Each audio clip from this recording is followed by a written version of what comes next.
what do you look for, or like what instantly stands out to you where you're like, oh, this is better than just some random guy or girl dropping music on the internet? What is it where it's like, oh, this is interesting? It's weird because like I feel like music's kind of intuitive, right? Like you could kind of feel when someone just putting a song out just to put it out, or like the Yep. lyrics and the vibe of it is like, damn, like bro is really on something with this song. So I feel Yep. like for me, whenever I look for a song, it's like I need to like feel something. You know what I'm saying? It's like, bro, like I need to like either start moving, start like, you know what I'm saying? Sometimes you gotta hit the back button. You like, damn, Yep. that was pretty dope.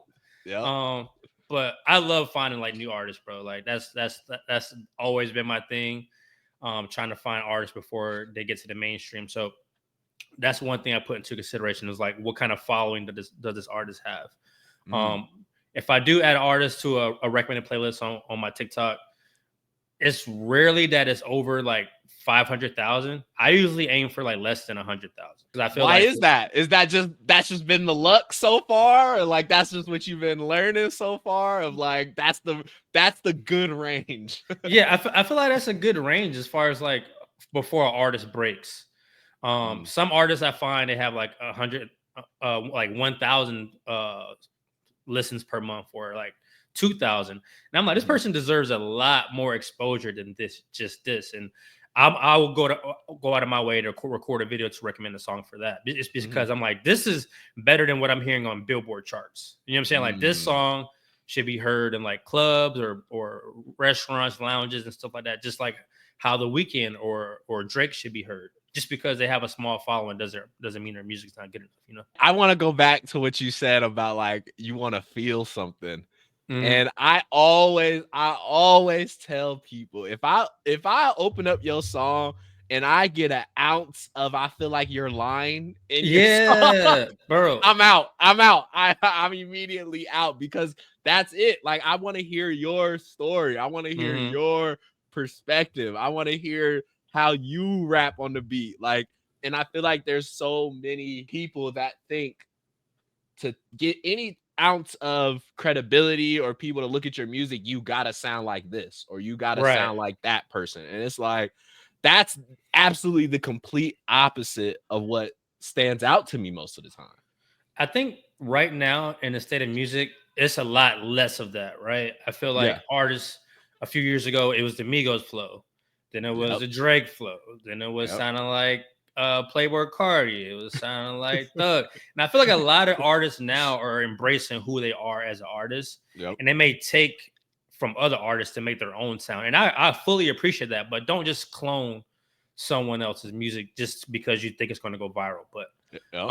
I feel like me and you are on the same like wavelengths as far as like that. And I don't know about you, but sometimes if the intro is too long, like if it's more about the Mm. production than the artist, that kind of strays me away. I'm like, it's kind of like a trailer, right? It's like you got a certain amount of time to grasp my attention. Like That if is a I'm, fact. you know what I mean? Like if it's like 10 seconds in or 30 seconds, and I still haven't heard you say anything, I'm like, this is the producer's track. This isn't yours, you know? So that that is yes. I would agree. It's funny because one of my boys just sent me one of his songs last night.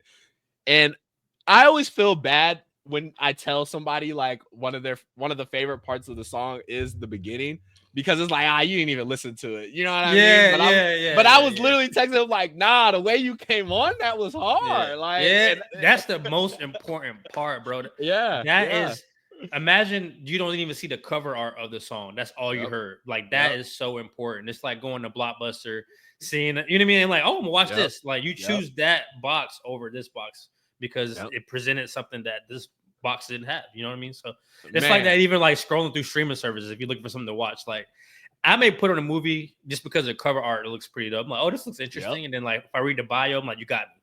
That's all it really takes. It could be a shitty movie. The song may not be good at the back. Like prime example, Jello just came out with Tweakers, right? Yeah. Tough chorus. The chorus is tough, but when we got to the back pocket of the lyrics, it kind of fell off. I might swerve and In that quarter, whoa, that shit took over, bro. That's yeah, crazy. it did. I was rocking that for a little bit. I Yeah. just love the hype around it. I'm always a nerd for if people love us, like just love a song. They don't have to even know who made the song. If you just love the song, I love that. Like that feeling. I was kind of confused. I didn't know if people were trolling or if they really like the song. You know what I mean? Like, but I feel like it became a thing, and people like it was like, no, it's pretty tough. You know? Yeah. In a way, it was kind of like nostalgic. You know what I'm saying? Like people compared it to like Big Timers or like Birdman back in the day. Stuff like that. So it definitely had that like old Memphis type vibe. You know what I'm saying? So, it did. Okay, so look to our conversation. Somebody like a Jello pops out with.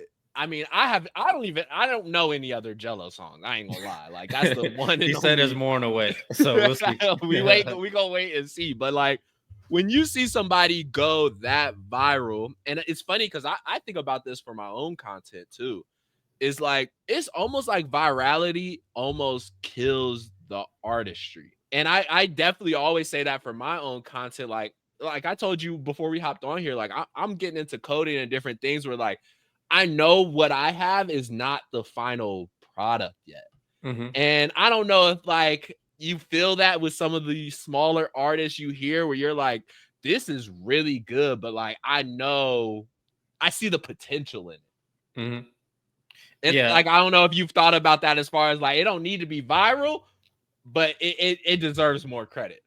I feel like going viral sometimes. I mean, it's good for your brand, it's good for your following, but I feel like it kind of does you a disservice in a sense. Like, your next song has to be just as good, if not better, than what made you go viral or you flopped. You know what I mean? Yeah. So I feel like that's kind of a corner that Jello's in. Like, I'm pretty sure he's gonna drop an album real quick, and then like the rest of the songs could be not that good, but Tweakers could be carrying the majority of this the whole album. But yeah, man, I feel like as long as you are genuine in your craft and you actually enjoy what you're doing, you put it out. I mean, it sounds cliche, but it's the honest truth that people are going to gravitate towards it. So, you know, a quote I did hear is from Afro Man, who made that because I got high. Yeah, because he said, "How many hits do you need?"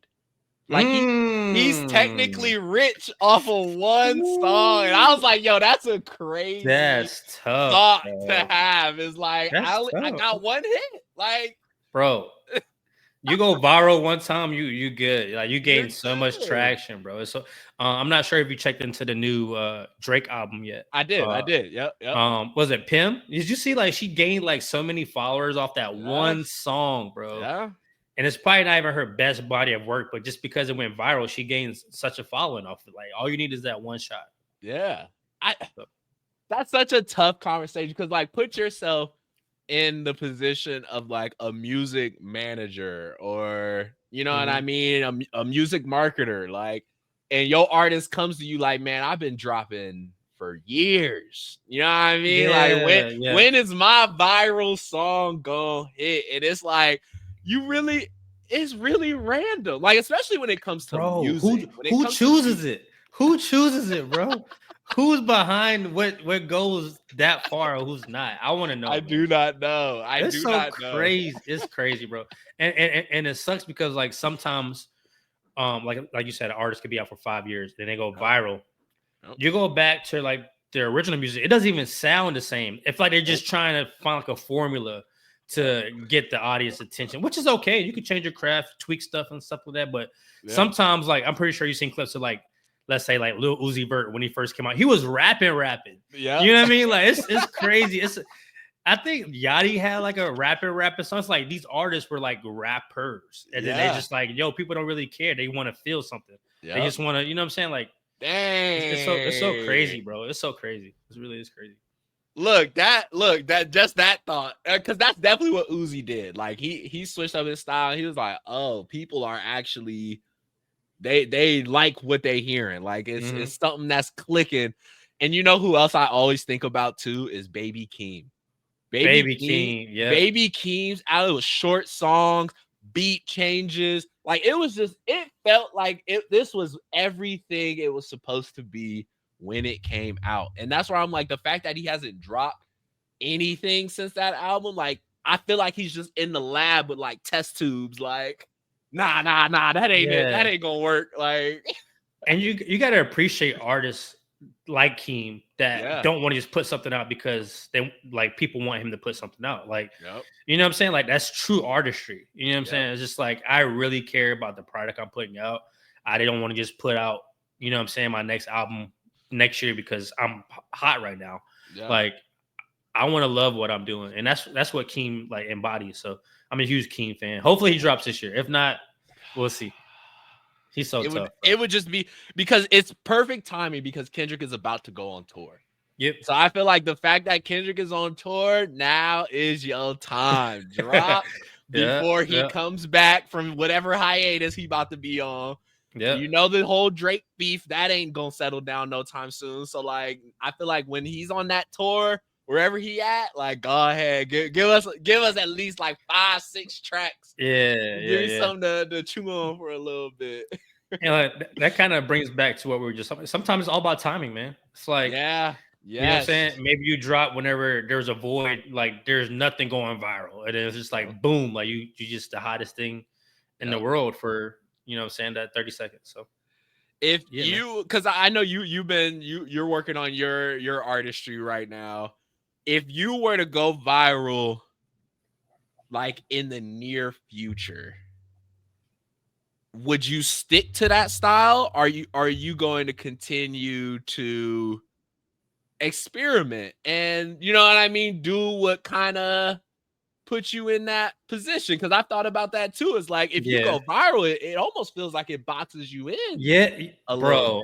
I was just thinking that, bro. It's like creating content and building an audience that really likes what you're putting out. You're kind of afraid to take chances sometimes. So I just feel like if I recommend this or if I put this kind of video game out, like will I lose my following because I'm trying to be experimental? But I feel like I'm just I want to say a contrarian, but I'm always like, what if I want to do this instead? Like it's like, okay, like now it's time to move on because like whenever I feel stagnant doing something, it feels like a chore or a job. And I don't want content creation to feel like a job. I want it to feel like an outlet for creativity and stuff like that. So I would say if I went viral, I will probably stick to that formula for a while. And then I'll maybe make subtle changes. It won't be drastic like overnight. It'd be like subtle things going into it. And then, you know what I'm saying? Just test the waters. I feel like at the end of the day, yes, you're making content and people like your content, but at the end of the day, people like you for you. Like, if you just turn into an IRL streamer, like they're gonna gravitate towards that. Like they just like you as the person. It doesn't even matter about the content eventually. So that's literally how I have built my content following. Is yes, people like the person more than they like the content. So to say, staying on the conversation we're saying is like what we literally started this conversation is like you come across the song and you're like, I just want to know more. Like I just want to dive deeper into whatever this is I came across. And it's weird to think there's artists that don't think like that. Like there's artists out there that are just mass uploading songs, mass uploading mixtapes, and wondering why they aren't popping. And people in their city don't even know, you know what I mean? Nothing about you. Like you're just a random person on the internet to these people. So like that's where I think a lot of where I feel like we both agree on, especially in our music taste and the things that we find, is like to be unique and to show that in a unique way is powerful. Yeah, it's very few people that could mass produce songs after songs after songs and everything hits. But I feel like the majority of people that pump out content is just doing themselves a disservice. Like most of it's not good at all. You know what I mean? Like, and I'm the type of person like to build a following, or if you're starting out as an artist, give them like small, like singles, and then do like an EP of 5 songs. It's kind of hard if nobody knows who you are and you drop an hour-long album. Like, you have to be a really true fan to listen to somebody's body of work for a whole hour. I feel like small little tidbits like EPs are really like a really good way to get exposure as far as like for I'm speaking from a consumer, someone Yeah. that looks for music on a daily. I'm looking for someone that's giving me like a 3-piece, a 5-piece, 6-piece.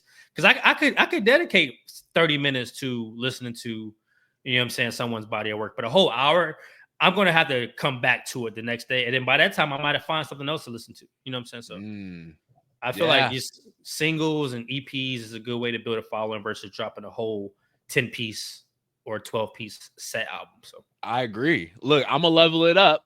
One of my like all-time favorite rappers, Dash, he put me on to the strategy of music videos.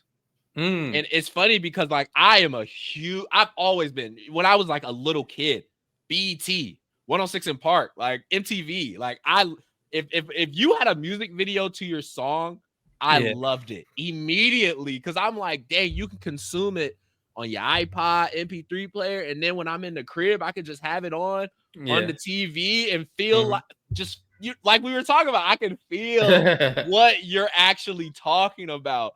And what I've seen Dash and a lot of people he really associates with is they're not only, like you said, dropping the singles, they're giving you visuals with it. I want you to get inside of the world that I'm building right now. I want you to actually see it, and he'll drop 5 or 6 music videos before you hear anything about an EP or an album. Because what you were saying is like once you get to that certain following, he watching it. He like, they feeling this. They feeling this. Let me put something else out that's like this. They like this. That's the best way to go about doing it, especially. Yeah. And I'm glad you said music videos. Music videos are so dope, bro. It's like it also gives you a better understanding of who the artist is. You get to see them move in their own painting, kind of sort of speak. You know what I mean? Like how are what's their body language like? What's their charisma? What's their stage presence? And that gets you hyped to go see them live one day if they're ever going on tour. You know what I mean? Like you feel like you know the person. Yes. So. Yes. Dang. And like, especially to like we were like content and going viral and all that stuff. Like, as we know as content creators, like there's a pocket of the internet where obviously there's the pocket where ain't nobody seeing your stuff.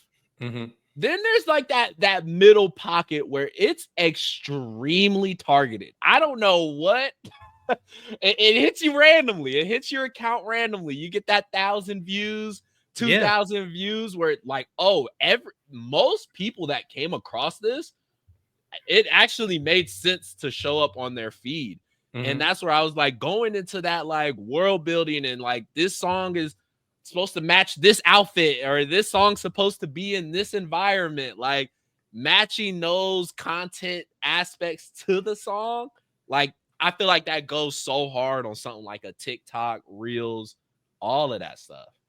I like when artists like kind of upload like little like snippets of their music video before it drops. Yes. Like just like little sections or like a little like a cameo or like a little like think piece about it, like just behind the scenes. There's an artist that just came out, Rima. I'm not sure if you heard it. It's a big song that they sampled a Sade song, but it was just them in the studio, kind of like what we're doing right now, just bouncing ideas off each other, and they cooked it up live. Kind of like I feel like I'm pretty sure you know Platboy Max right now. I feel like that's another way to kind of build a following too, just showing behind the process of what got you there. So, but yeah, he came out of nowhere. You know who the OG of that was? Well, I ain't gonna say the OG, but the one I really got hip to that first was Kenny Beats. Kenny Beats was doing the I miss Kenny Beats. He was doing like he was like in the cave or something like that. Where he's into all the live instruments, pianos, guitars, all that stuff, and he was starting to bring rappers in there. Oh, okay, that's dope. And the rappers was coming in there like, I could rap on that, like, and they was just like you were just saying, like it was just showing. Not only like I always say, rap is very far removed from like live instruments and all that stuff, like so like it shows that like music tick that rappers do have, like, oh, I like the way that guitar sound, I like the bass, you know what I mean, and that where a lot of consumers don't see that. A lot of consumers don't see why they chose that beat, or you know what I mean? I'm gonna rap on it in this way instead of this way. I like the way, you know what I mean? Like people, me personally, I love to see that stuff because you're like, oh, they're a rapper. I feel like one of my favorite things that comes out after a song goes like super popular is like the artist that passed up on that song. You know what I mean? Like, you know what I mean? I love like, yo, can you like envision that person on this song? Like, yeah, because it makes them look like a fool to like not use the beat, but maybe they didn't have the same ear as like I think they said Not Like Us beat got passed around for a couple of years. Nobody was on it, and then Kendrick just took it. So it's interesting to hear stuff like that. Yeah, bro, I love hearing. I'm like, damn. I'm like, what did he hear? So it's because you know there's producers out there, and I'm a big producer fan too. So like, I love when producers just have catalogs of things, catalogs and catalogs and catalogs of beats. Where if they get that opportunity, you know what I mean? If they walk into the studio one day with their laptop and it's Kendrick sitting there, you're like, oh, hold on real quick. Like, let me load up my laptop real quick and play this for you because I think you'll like this. So, dang. Yeah, producers are in a sense like script writers. You know what I'm saying? Like sometimes they make a beat catered for someone. It's like I had you in mind when I made this beat. So I mean, they're basically the director of the movie. And then yes, absolutely. Especially when you go when you start really looking into the producers of people who make drill beats, people who make instrumental beats. You know what I mean? When you start looking into it, that's the different pockets of rap. Like you work with that producer because that's none of, you know what I mean? That's not your wave. That's not your fan base. So dang, that's an interesting take. I always think about that when I hear Alchemist beat, bro. He's like one of my favorite producers / directors. He will create a whole like a mixtape or a project catered to someone and still keep his own personality embedded in it. Like it's an Alchemist album, but he'll cater it to like Larry June, Currency, you know what I'm saying, so on and so forth. But he's always good at sticking true to himself without having to water it down. So I like that. Are you hip to Conductor Williams? He actually produced one for Drake. He actually produced he is very big into content creating. I'll start with that. He got really big on like his YouTube as far as showing this is how I made the beat for such and such. This is how I made the beat for this song. And with every single video he does, he says exactly what you're saying. Is he did the LeBron diss fighting the fighting Irish stuff? And if you watch his YouTube, he literally every single one he says, he's like, I knew he would like this beat, or you know what I mean? I knew this beat was perfect because I made it like with his, you know what I mean, personality in it or his flow in it. And he's somebody I really like because he's always big. He's been big into content. I don't know if that's helped push his career, but if it hasn't helped push his career, it's been able for him to build his own audience. Like there's people that are fans of Conductor Williams. It's not the fact that Conductor Williams is getting paid to work with other artists. Like that part is already happening. It's the fact that people are now fans of him and the artist he's working with, which is, I feel like if you can accomplish that on a song, like you said, that's like a movie. That's like finding out the producer and the actors on the movie. You're like, oh, I'm tuning in. I'm tuning in. Yeah. All right, I'm gonna tap in. So I guess last question, and then we're definitely going to exchange some songs and build I want to build just a quick little playlist, like, you know what I mean? Just songs you've been vibing with right now, old or new, doesn't really matter. What is your thoughts with playlists? Like, is playlist something you usually seek, or is it more of finding the artist? Because that's kind of where I'm usually at, where like, if I find an artist, I'm usually listening to that artist like for a minute. Like, right. I'm running the songs back. Like I'm diving completely into their catalog. But I love stepping back and then looking through all my like songs. You know what I mean? Looking through the little song selection, because then I can hear it all together of like, hey, what was I on? You know what I mean? This time period. But I love going back. And that's usually where I'm at with my music curation lately, is I just love just being back in that dude, I remember first hearing this. You know what I mean? And how I Yeah. felt the first time I came across it. It's such a good feeling when you just hit shuffle on your likes and everything just hit. You're like, Yes. oh, whose playlist is this? You know what I'm saying? Like I love that feeling, bro. Yeah. But I feel like as far as like playlist curation for me, um, I'm all about trying to introduce people to the artist. It's like a lookbook. It's like Mhm. I try to not double someone's feature in a playlist, just you know what I'm saying, just to save space for someone else to be part of it. Yeah. But my playlists are based off artist discovery.